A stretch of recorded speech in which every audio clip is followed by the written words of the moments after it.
Jean-Philippe, il avait une approche très humaine. Il a mis en place des town halls. Il est allé sur le plancher, couper de l'acier. Il a fait faire une nouvelle image de marque.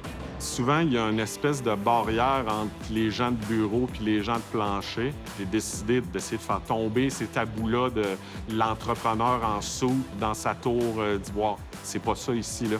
Ils peuvent rire de moi quand que j'essaie de faire des pièces parce que c'est vrai que c'est pas toujours clean, mais en fin de compte, j'apprends, puis eux aussi apprennent de moi dans cette aventure-là. Jean-Philippe Doré, président de DMG Aéro. DMG, on est spécialisé dans le machinage de pièces en aéronautique. On sert les plus gros équipementiers au monde. On fait des pièces de structure, des pièces de cockpit, des pièces d'intérieur. Je cherchais une compagnie à racheter et là, je suis tombé sur cette entreprise-là qui cochait toutes les cases.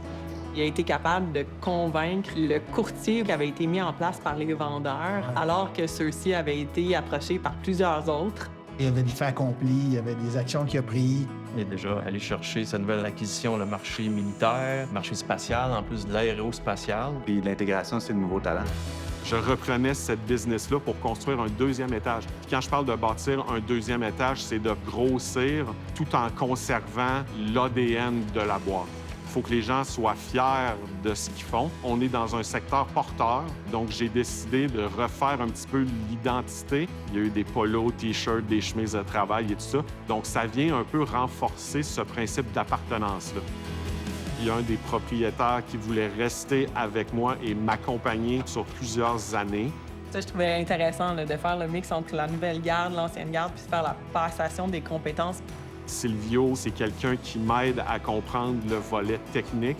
À tous les jours, on s'apprend des choses aussi.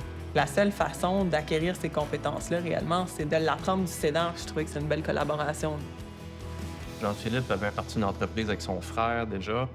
Là, cherchait à se diversifier. J'ai pas trouvé mon compte vers la fin du parcours, à un point tel où je me suis demandé vraiment si j'étais fait pour faire ce type de métier-là ou pas. J'ai eu une période de à peu près 6 mois où j'avais plus d'emploi nécessairement. Par contre, ça l'a fait en sorte que je suis devenu extrêmement focus sur mon objectif. Je voulais acheter une compagnie manufacturière. Il a appris de ça, puis maintenant, il sait qu'est-ce qu'il veut. Puis ça s'est traduit aussi à travers les dernières années dans son organisation. Ça demande d'avoir une certaine résilience. Je me suis rendu compte que j'avais ça en dedans de moi, rebondir après des échecs. Moi, je souhaite d'exécuter sa vision. Je crois que pour lui, ce prix-là, ça va confirmer que ce qu'il a mis en place est solide. Ça va le propulser vers des autres lignes d'affaires qu'il souhaite acquérir. Ce qu'on peut souhaiter de mieux, c'est de continuer à grossir, de continuer à garder des emplois ici sur le territoire avec des employés fiers, professionnels. C'est ce qu'on peut demander de mieux, je pense.